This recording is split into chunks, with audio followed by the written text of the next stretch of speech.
Greetings and welcome. Last phone standing, and this is the second big one. The flagships are here.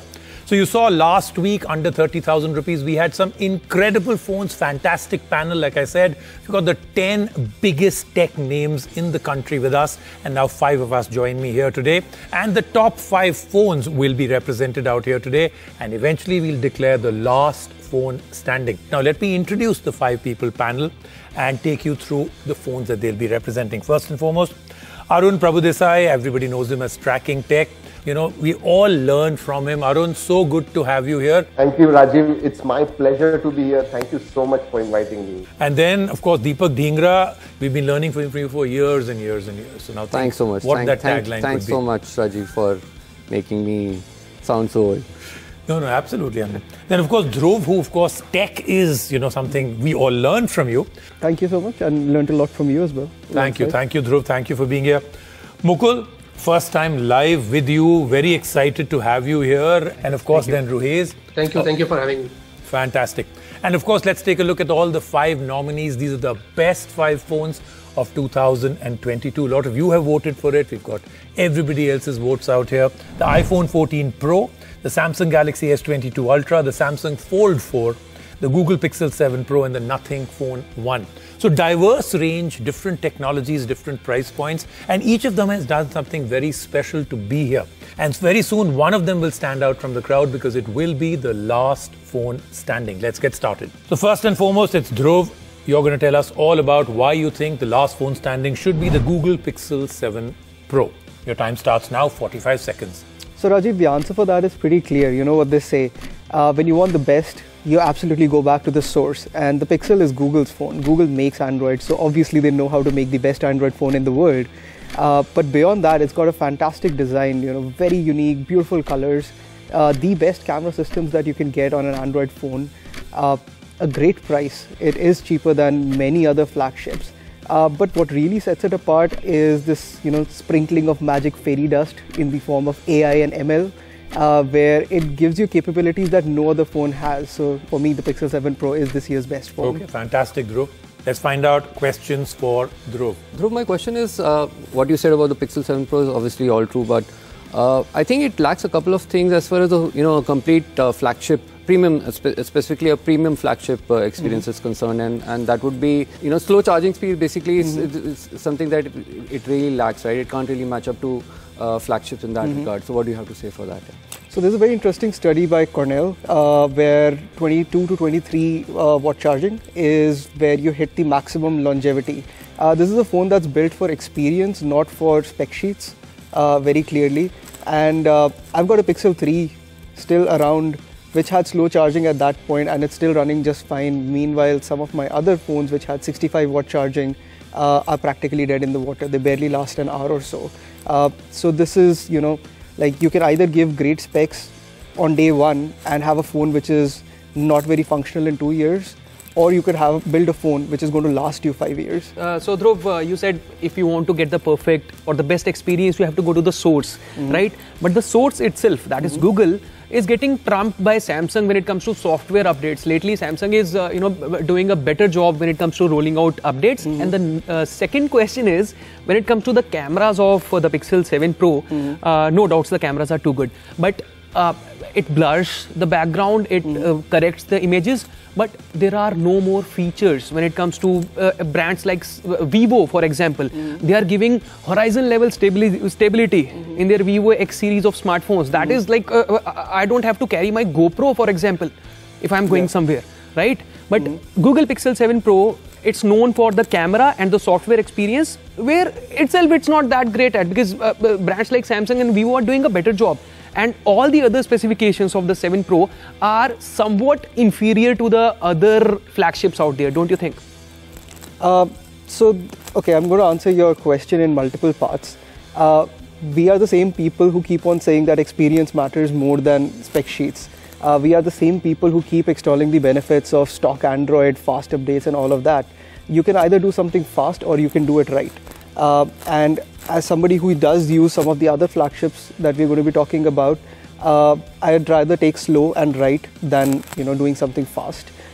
Again, coming back to that, sure, it does horizon stability, like the Vivo X80 does, and it's a great feature. But that's what they chose to prioritize. There are other features that the Pixel has which Vivo doesn't have. You got to find the right balance, right? Maybe if you care about that, about using your phone as a GoPro, which I wouldn't really recommend. It's not that strong. Then sure, go for the Vivo. But I don't think lots of people are looking to carry a GoPro every day. They want a phone and they want a camera which performs great. Okay, that was the first phone, but remember, we're just getting warmed up. The next one is the iPhone 14 Pro, and telling us all about it is Arun Prabhudesai. Arun? It's iPhone 14 Pro. What more can I say? But let me just try to explain. In every department, iPhone is the best. And you take display, the brightest display out there, the best display out there, the best colors on a display, performance, A16 Bionic. Whatever you throw at it, it will do it really good. There's no other phone that can match it. Cameras. This year, cameras, after very long time, have improved so much that I don't think, even though Dhruv would not agree with me, for videography and photography both are important. And when that happens, iPhone 14 Pro beats Pixel 7 Pro hands down. So camera system is great. And then yes, it's a novelty factor, but a dynamic island bhi aa gaya hai. There is a dynamic island which is there. So that's amazing. And to top all that, you talk about OS, you talk about updates, you talk about security. The kind of security you get on an iPhone, absolutely, there's no question about it. And to top it all, long lasting. iPhone, when we speak about Android, we generally speak about, using it for 2 years, 3 years, a good time. An iPhone you can use for 5 years and you will not have any issues. That's why even today people buy, two generations old iPhone and still use it for about 3 years. In every department, iPhone 14 Pro is right up there. It has to be the last phone standing. All right, Arun, that is passion when you're representing a phone. So, super passion for the first two phones. Dhruv came in strong, Arun comes in strong. This is getting to be a true last phone standing. Questions? There's this thing called a TikTok cycle, and it's a very incremental update. Sure, the numbers on the cameras have gone up. It's not a dramatic departure from the 13 Pro. And knowing that the iPhone is about to get USB-C next year, it's going to get a refreshed design, and it's going to have major upgrades next year, because the A16 is not a major upgrade. Will you still recommend somebody to spend like $1.5 lakh on this phone when they can just get last year's phone and get 99% of the same experience? Dhruv, that's a very good point you made. But what is going to happen if you're going to base your debate on that? I don't buy that. Yes, it is an incremental update, but today it is the best out there. There are still quite a few things which iPhone 13 Pro does not have, and this one has. Dynamic Island. I know. You're going to talk about it. It's a novelty factor, but it is there. And when it comes to latest and greatest, if I have to compare iPhone 13 Pro and 14 Pro, obviously this is better. And I am defending iPhone 14 Pro. So that's my answer. It's best in every department. Yes, it is incremental update. I agree to that. But it is still the best. So Arun, you're saying the iPhone 14 Pro is the best. It has the best features. But I slightly disagree there, because first of all, iOS 16 is full of bugs lately. The control center issue, is known worldwide. मैं एक चीज कहूँ, I don't know whether everyone else agrees, but अगर bugs से ही बात करनी, bugs के बारे में बात करनी है, probably this is the most bug-free OS as compared to any other out here. To be honest, bugs है, it's software, there is going to be bugs, but updates regularly आते हैं, security updates है, मतलब everything about the OS is fluent. And एक दो जगह पे ही bugs है. For your regular use, this, जितना भी time मैंने इसे इस्तेमाल किया हुआ है, I have not come across anything that is even close to a deal breaker. तो bugs सब में होते हैं. And so I don't want to point out कि ये bug बड़ा है, ये छोटा है. But as compared to all the other phones, this is far more bug-free than anyone else. Before we move on to the next one, we're doing the first vote for a category, and this category is Best Gaming Phone of 2022. Here are the nominees for this. The Asus ROG 6 or the 6 Pro may have come 5 years late, but it's still here.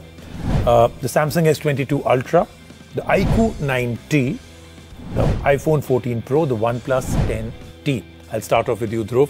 iPhone. Go with the iQOO 90. I would go with the Asus ROG Phone 6 Pro. Okay. Asus ROG Phone 6. I'll go with the proper gaming phone, Asus ROG Phone 6. That was an easy win right at the end. Easy win for the Asus ROG 6 Pro. Congratulations, Asus, once again. I think year on year you won it. All right, great. Let's move on now to the next phone. Deepak, you're up. And this is the Samsung Galaxy S22 Ultra. The Samsung Galaxy S22 Ultra, as far as I'm concerned, is the most complete package, right? I mean, flagship specs, a great Samsung screen, AMOLED display, right? Powerful Qualcomm processor, great cameras, the works. It has basically everything that one would need in a premium flagship smartphone, but quite a few other things, right? For the first time, the S Pen part of the device, right? And so it sort of marries the Note functionality to the S series flagships, right? So sort of a two-in-one phone. So if you look at, be it any use case, right from entertainment, daily usage, play to work, I think it is a phone which sort of weighs heavily in each of these aspects, right? Solid Samsung ecosystem and a few features which are really unmatched, features like DeX, for example, which adds on to your productivity, right? So as I said, from work, play, entertainment, it basically scores high on all of those aspects. All right, fantastic. Third super passionate project. So well done, Deepak. Deepak, I have a question. Camera, आपने कहा बहुत अच्छा है. हाँ, उसका जो zoom capability है telephoto lens से बहुत अच्छी है. But what is your?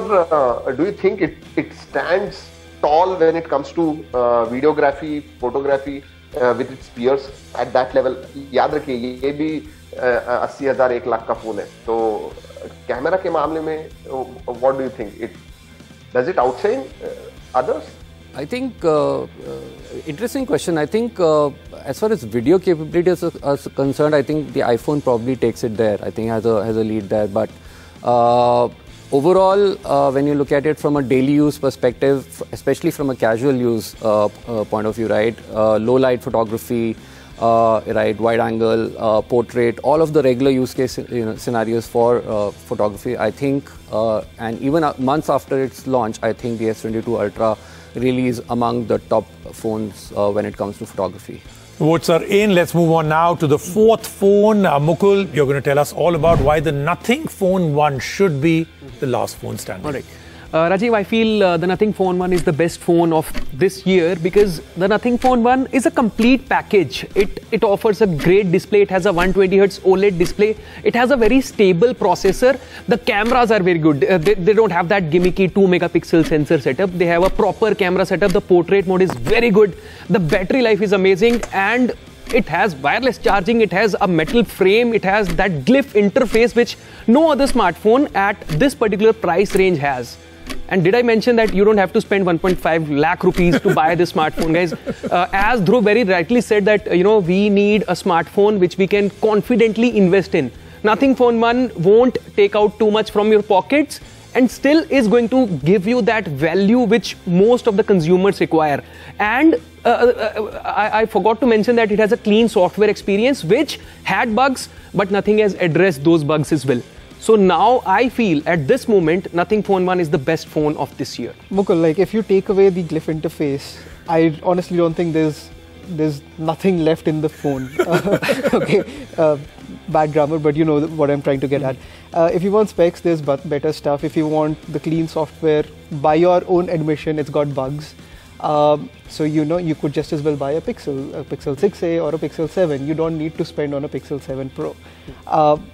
What is the Nothing's USP, like once you take away the design? Because that design is also, while I like it, it's very polarizing. Okay, so nice question, Dhruv, but first of all, I would like to ask you as to why somebody would want to take away that design which is already there. No, why would I want this phone not to look like the way it does look like? And second of all, you're talking about Google Pixel 7. It still costs 50K. So that is 20,000 rupees more than this, right? So, so the Nothing phone clearly has a target audience set. A person who does not want to spend more than 30 has a very good phone here. The design, if in case you feel that the design is too polarizing, you can always layer it up. You can use a protective cover. But Mukul, this is last phone standing, not last phone standing for a specific demographic. No. That's not what I'm saying. What I'm saying is, if in case somebody does not like that design, there is still, a provision. That is, you can use a cover. But if in case you end up liking the design, it is way better than the boring slabs which we are used to getting. That is what I'm saying.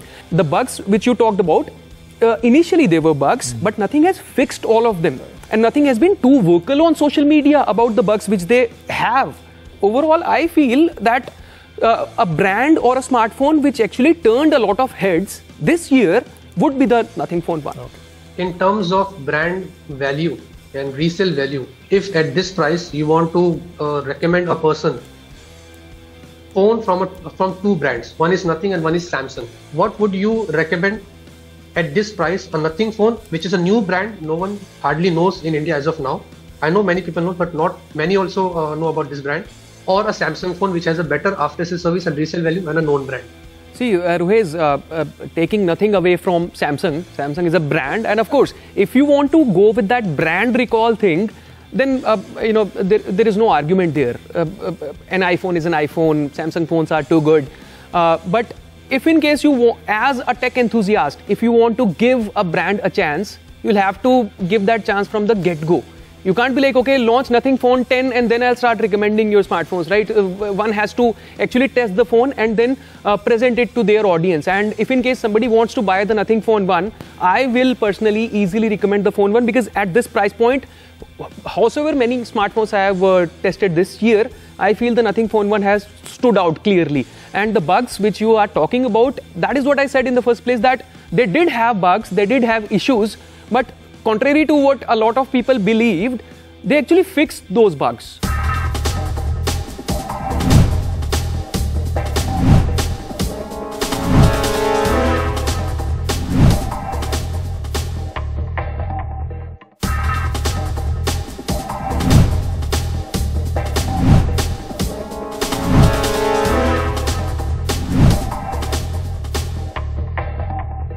Most innovative phone of 2022. I'm going to do this differently. I'll give you 3. You can actually vote for a 4th of your own and we'll just tally it up. So, मेरे 3 हैं Samsung Z Flip 4, Vivo X80 Pro, especially the Pro, Nothing Phone 1. I'll start off this time from that side.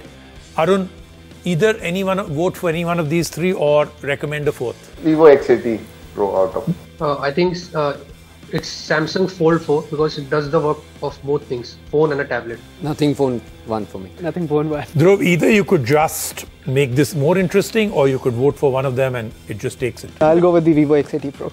The Vivo X80 Pro. So what you've done is we have 2 joint winners. Congratulations Vivo, congratulations Nothing.